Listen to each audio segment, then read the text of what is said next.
Hey guys, it's me, it's Queen Auset-Heru, and thank you for joining me for another wonderful edition of The Witch Trials.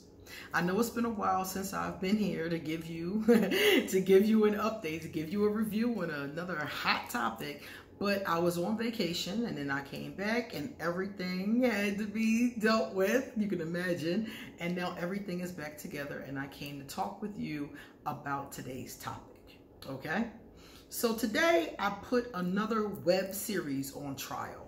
One of the things I found out is that YouTube has a bunch of web series. Did you guys know that? Did you know? YouTube has all of these independent content creators like myself who are actually doing little web series of fiction about witches or nonfiction even, but they have a lot of different ones. And I started to look through them because I found the one called Juju that I did the last witch trial on. And I started to look to see if I could find some more. And I did. I found another one that was really interesting that I want to tell you guys about. This one is called Lovely Witches Club web series from 2017. Now, it's an entire season. It's one entire season. I don't remember how many videos it was. It might have been like 5 or 6. But it was an entire season of this particular story. So the first thing I'm going to do is tell you about the story, and then I'm going to tell you the virtues and the vices and give this a rating. So the Lovely Witches Club is very interesting. I like it a lot. It's a very basic plot that we've seen in a lot of other witch movies, but there were a lot of things that were really cool about this particular web series. First of all, it's all about this woman who's a witch, surprise, surprise, and doesn't know. She's from this bloodline. Apparently, somebody was trying to kill her grandmother. One of the other witches was trying to kill her grandmother and take away her powers. So the grandmother, when she gave birth to her son, sent the son into hiding. The son lived with another family, and then the son had a daughter. And this daughter is the subject of this web series. So she doesn't know that she's a witch. She doesn't know her lineage. She doesn't know about her power. And the other members of the coven that were, with her grandmother and, would have been her coven, they're still living on this island right off the coast of the United States. It's a real island. I forgot what it was called, but it's a real island right off the coast. So they live on this little island, and basically they do witchcraft. They do the things you would imagine that witches do. They come together, they have a coven, they convene, the whole nine. So the witches figure out that this young lady is their kin and that she's alive somewhere. So they contact her. She does documentaries. She's into, video production. So they contact her and pay her in advance to come make a documentary about the witches of this particular coven. So she goes out there under the guise thinking that she's going to make a documentary, but she's really going because they're calling her back home to her coven. So she goes. She doesn't know this at first. Magical things start to happen. Of course, the rival that was trying to steal her grandmother's magic is still there. So they end up getting into a tussle, and she, at the end of it, defeats her and takes her rightful place in the coven. So it was very cute. I liked it. It was very positive. It was like, this really cute little spin. And you're about to see the virtues and the vices that I have. The first thing I want to tell you is that I'm going to do the vices. And oddly enough, because you guys know I'm hard on movies. I'm hard on movies. I'm hard on series. I'm like, look, come on with this hocus pocus, okay? Where's the real witchcraft? And what I'm going to say for this one was I was pleasantly surprised. This one only had 3 vices. Now, you guys know I've done a lot of movies, and very infrequently does it only have 3. I think it was the last one and this one. So it seems like to me that these independent web series are hitting they're hitting the nail on the head more than these Hollywood movies. Like, these independent series are really showing real witchcraft. They're using a little bit of special effects, just a little bit, but they're using a lot of real witchcraft, which I really appreciate. So these independent web series, I must say, are by far doing better than the Hollywood movies on portraying real witches. So let me tell you the 3 vices. Number 1, there is almost no racial diversity in this web series. It might be some people from other cultures, but I didn't remember seeing not one, and I was looking. So this particular web series could use some color, you know? I think that could be because of where it's set. I don't know what the diversity is like. I think it was called Prince George's County. It was something like that. I cannot remember at this moment. But wherever this was, it might have been set in a place that doesn't have a lot of minorities. I'm not sure. But there was almost no racial diversity that I saw. Everybody was of European descent. So, of course, I'm going to call that out. I would love to see some people on the show from different cultures, you know. But that's not anything to do with witchcraft itself, though. That's just a personal preference.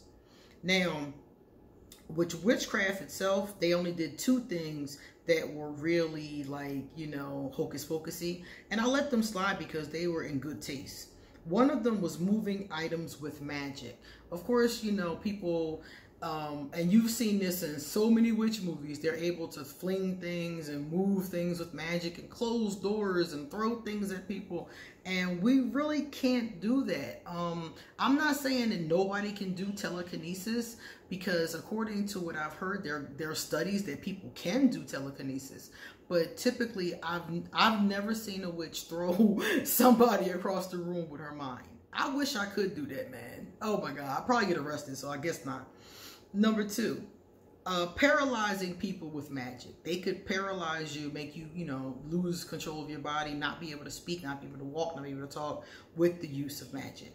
And we cannot do that unless we gave somebody like some herbs.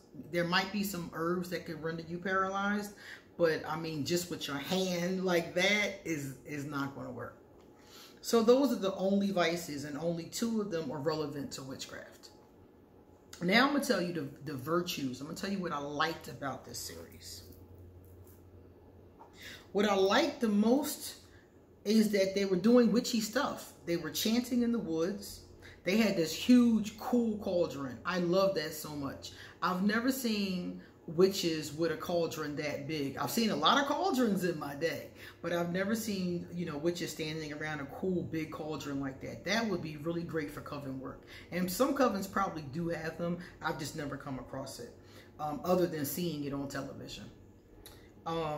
They had brooms, they had cloaks they were using. These are all things that some real witches really do use.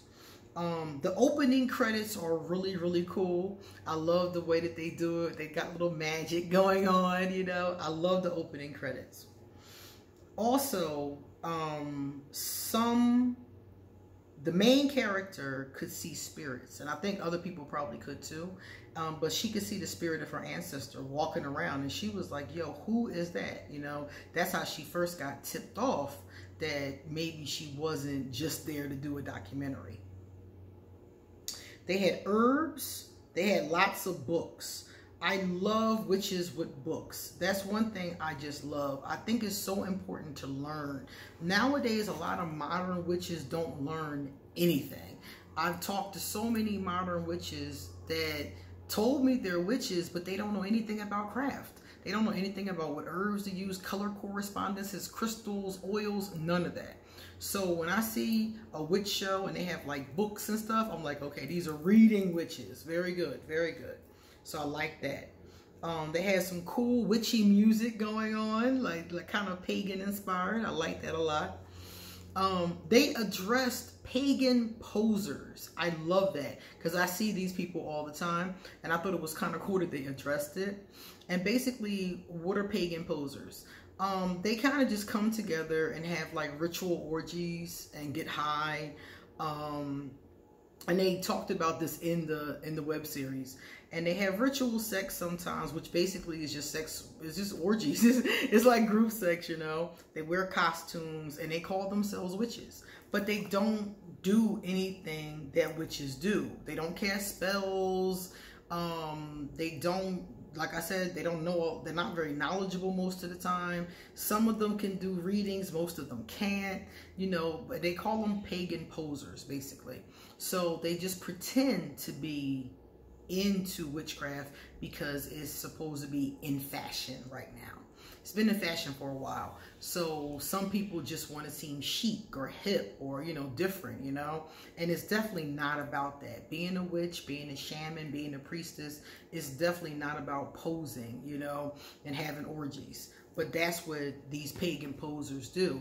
And they don't have any respect for the goddess, no respect for the earth. Like all that kind of stuff is not even in their vocabulary. They're just using the name to, like I said, appear in fashion or in style or whatever the case is. Then they talked about how witchcraft goes through family bloodlines. A lot of the movies that I discussed with you guys mention this. And that's because it is a very true statement. Because you got to think about witchcraft and paganism from different cultures. In some cultures, it's very openly practiced. And in other cultures, it's hidden.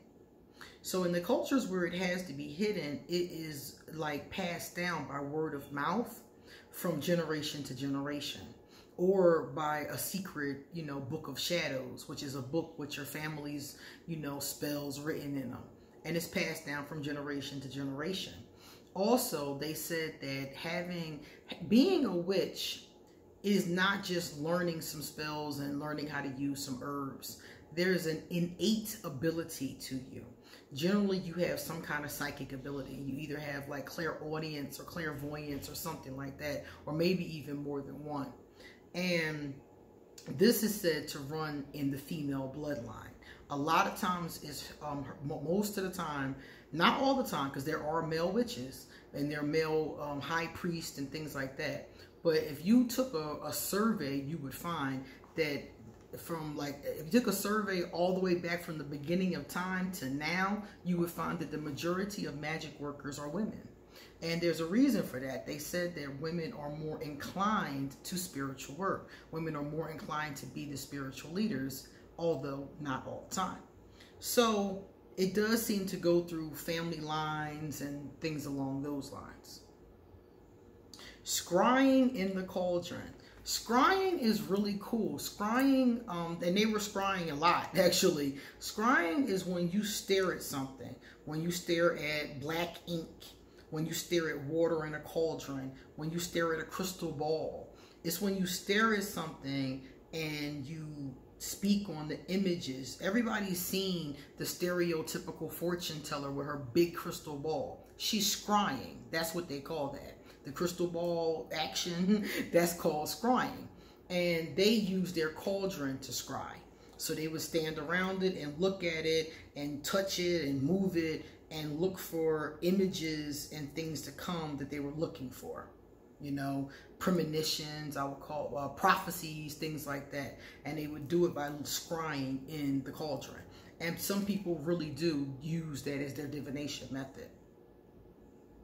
I like how they talked about witchcraft being about sisterhood.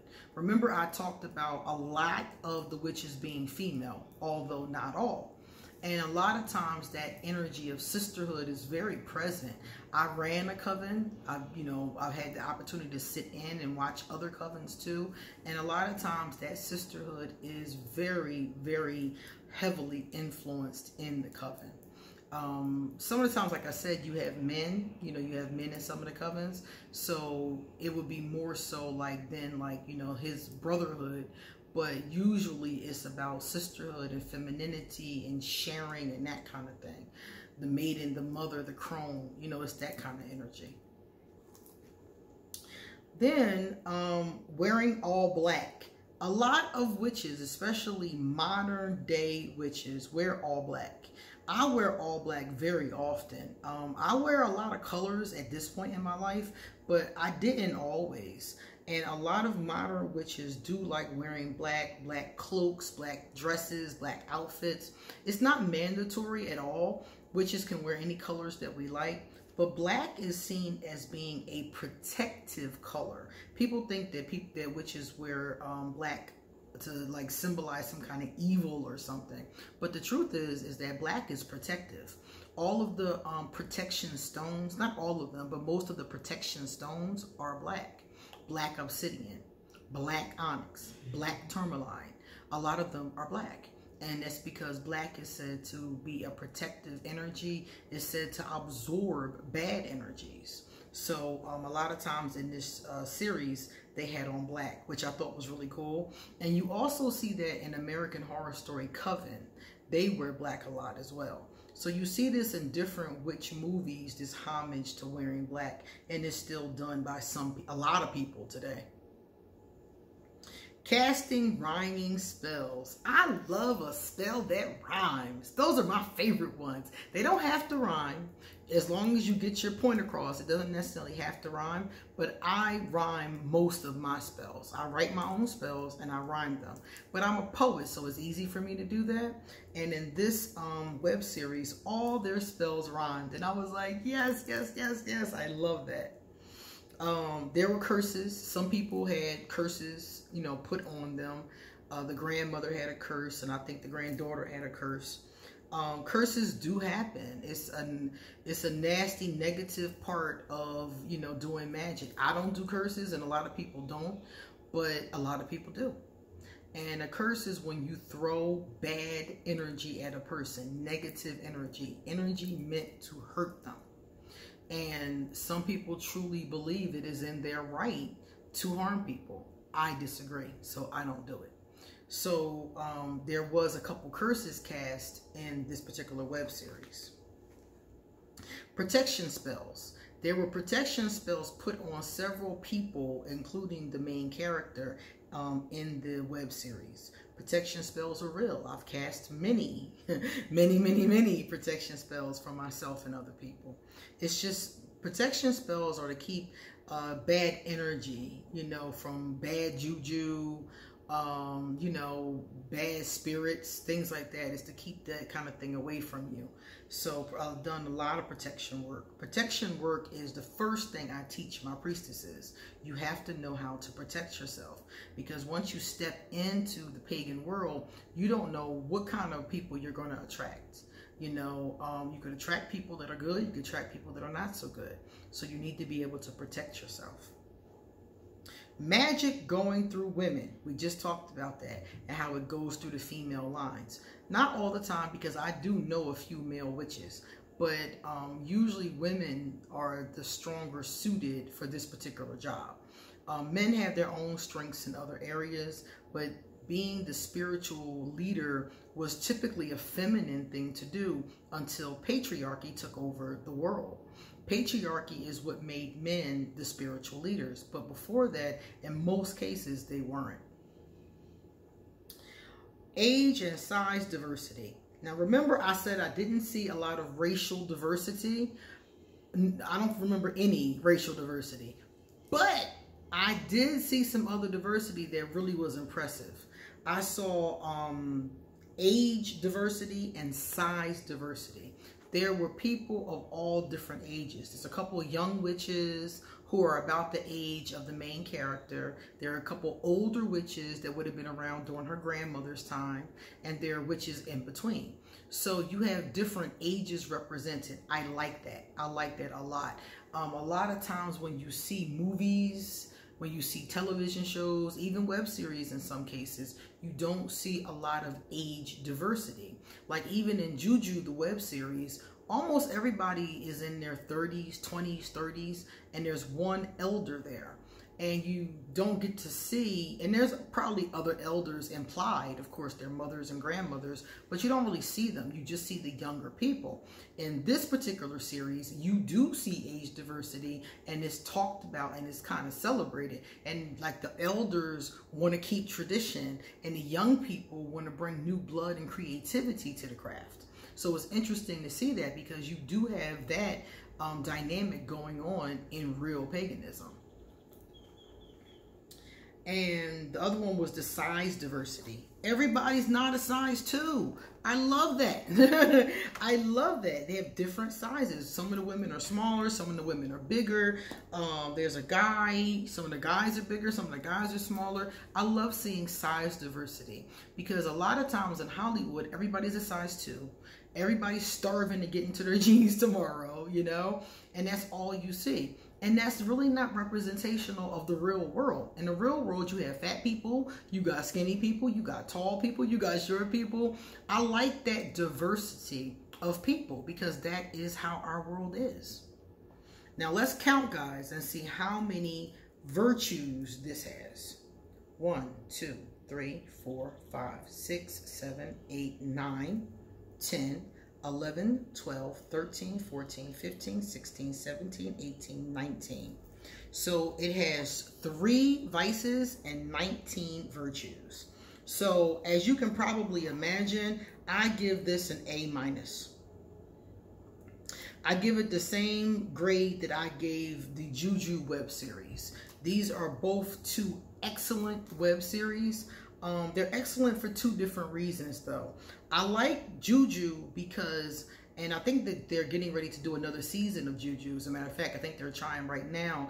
If you check out Juju, the web series, they're actually, if you go to their page on YouTube, they're actually right now trying to get money to do the next season. And it's definitely worth it. And this one, the Lovely Witches Club web series, I have not seen. This came out in 2017 and it was an entire season, but I haven't seen anything since then. So I don't know if they're doing anything, you know, further or not, but I like these for 2 different reasons. Juju I like because it is witches of color. It's all people of color in that series. It's some people of European descent too, but it's the focus, the main characters are people of African descent, and it talks about our traditions from different parts of the world. So I like that diversity, and I like how it focuses on people of African descent. This one doesn't have any diversity, but it has a lot of other great stuff in it. And this one I like because it was such a sweet web series. That's why I like this one. It was really sweet. I liked it. I thought it was really heartwarming. I love to watch things. I love feel-good movies and feel-good web series. We have so much negativity and so much sadness in our world and so many things happening to people. I love to be able to watch something that makes me feel good. And this Lovely Witches Club's web series made me feel good.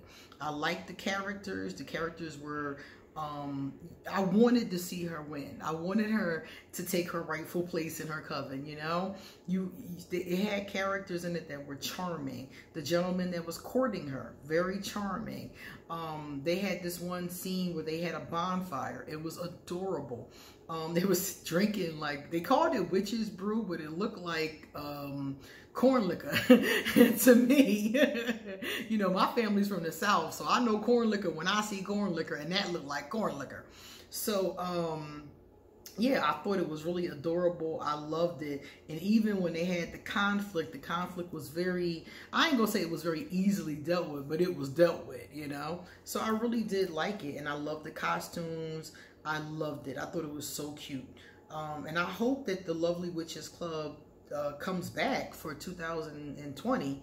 I don't know. I haven't seen any movement at all because I actually looked to see if they had a page on Facebook, and they do have a Facebook page. So I haven't seen any movement on it though. People are talking in the group, but I haven't seen anybody talking about the web series. So I hope that's not it, because that was really good and it got a high score from me. And you all know that that means a lot.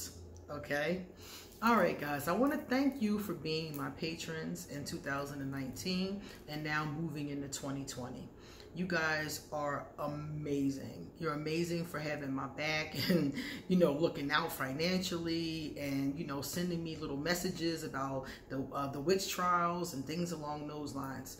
Thank you so much. I appreciate you, and I'm going to continue to find really cool content for us to talk about. Okay?